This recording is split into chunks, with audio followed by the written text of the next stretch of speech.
Hello, today I'm going to show you how to manually emergency unlock and lock your Ford B-Max car.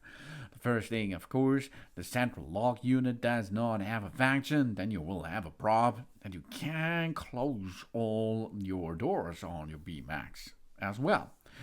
There is the key, and this key we will need to get the car locked. If we go to the lock of each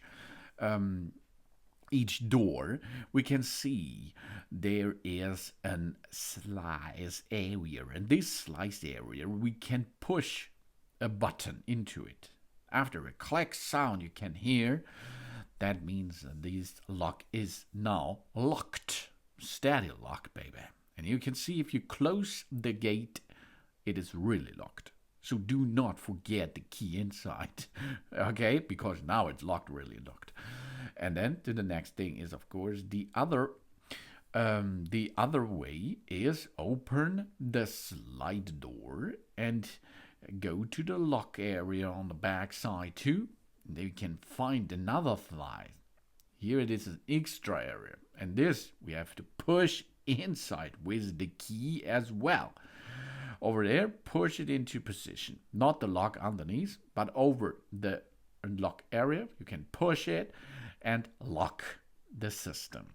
Then, of course, this slide door is be closed as well.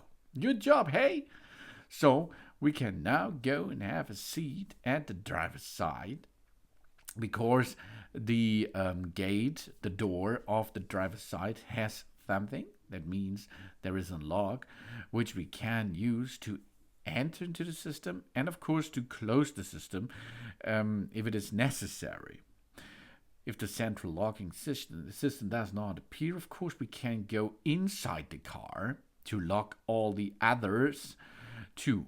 Okay, let's go inside and have a seat at the driver's side. And if you are looking in the front panel, you will see there is a button to lock and unlock all your vehicle doors.